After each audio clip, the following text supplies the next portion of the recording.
Čaute ľudia, to je Anubis SVK a dneska si jdeme nainstalovať Windows 1 a je server 2025. Ten som teraz nedávno kupoval. Licenciu.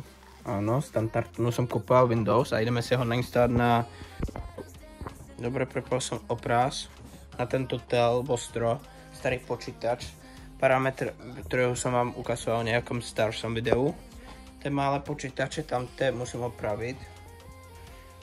Tam je nejaká chyba v bootloaderke nebo niečo nestartuje, nebo procesor. To vyrieším. A ideme na tomto kompe nainstalovať si nové Windowsy. Ja mám zalohované asi setko. Mat. Restartujeme počítač.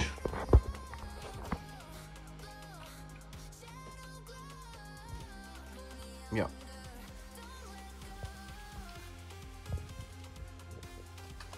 Myslíme si normálny Windows server.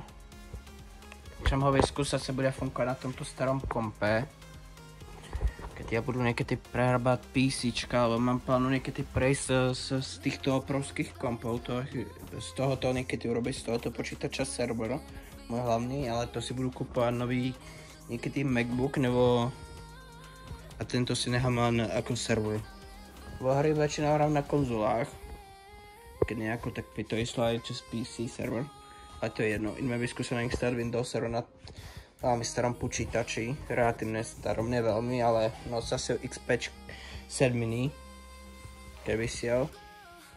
A to je jedno. Kvalita obrazu OK. Chcel som to počať cez capture card, ale nefunguje mi s OPS-kom, tak sa to musím točiť cez iPhone 12. Dáme angličky, nastavíme si krajinu. Tak si to bude pardon sa trochu amatérske, ale to snad nebude vadiť. Slovák install increase setkem install Windows server. Ja mám standard. Možno niekedy budu skúšať aj tento center. Ale dáme si standardnú Windows server. Chcem si ho aj otestovať. Do Menixere odstraníme partičiu 1. Toto je tá na piču instalátor. Som zabudol, jak je na piču tento. Čo Microsoft sa rozhodol urobiť. Neviem prečo...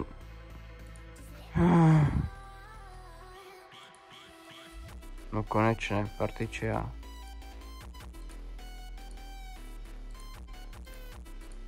Jednotka, dáme to na SSDčko 112 GB, necelých 112 GB.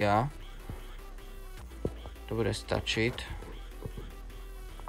Budu muset tu niekedy navysiť SSDčko. Upgradeovať, ale to niekedy inokedy. Dáme next. Keď sa to rozhodne fungovať, dáme install. Tento instalátor bude v pohode fungovať. Známe Microsoft ako... A sa to nejak neskorbil. Ja sa ozvem, nebo to zrychlím, uvidím, jak rýchle to bude. No, pokiaľ vám sa toto video páči, musíte dať like. Rozhodol som sa urobiť na hlavnom kanále novú sériu, že robíme Minecraft server od nuly. Rozhodol som sa tam mať nejaké modpacky, ale sa tam spustím ako prvý Anarchy Survival. By mohlo byť zajímavé. Skoro bez pravidel, minimum pravidel, len to sa nemusú porušovať ľudia zákon, nebo byť rasistička, alebo toto. Vulkárny. Môžu nadávať, ale len to tej doby, čo to zákon dovoluje. Ja chcem niečo mať problémy so zákonmi, ale inak stavby a toto nechám na ľudí. Ani hackovať tam. Čo by tam ľudia hackovali na Anarchy Survival, ale ostatné by malo byť už bez kontroly. No. Ja sa ozvem, keď sa systém to instaluje, tak sa tiaľ. Čaute. Dobre, som späť, len si preskočím F6. Čo teda Outlet, ja sa osvú, keď sa mi restartujú komp. Dobre. Tu sa mi to instaloval Windows. Aspoň tu prvý krok instalátor. Teraz tam je Samsung SSDčko. Disk. To je problém s Windowsami. Kokot, keď máte viac diskov ako jeden, tak môže nastať to, že sa dá niekde boot. Ja to jebo, ja to reinstaluju celé disky. Tak si ideme znovu reinstalovať Windows, ale teraz to dám cez Winboot. Ja sa ospravedlňujem, keď sa mi znovu reinstaluje Windows, ja si len formatuju všetky disky a ospravedlňujem sa, keď sa mi to instaluje Windows, tak sa zatiaľ. Dobre, už sa nám to instalovalo Windows, základná instalácia sa mi to končila. Koľko to trvalo, snad bude fungovať bez problémov so všetkým.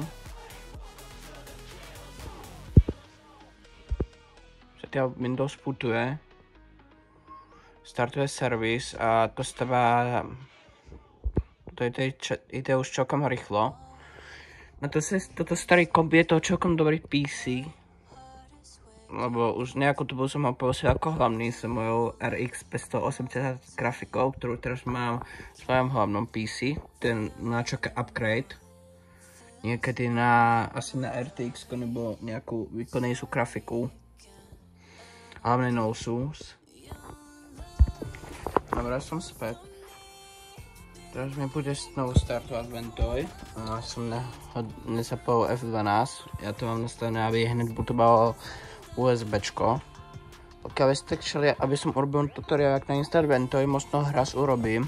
Keď budú robiť, kúpim Taos SSDčko niekedy, z ktorého si spravím USBčko s Ventoyom, ktorý bude bootovať, tam bude všetky ISA, aby som to mal jednoducho dobré.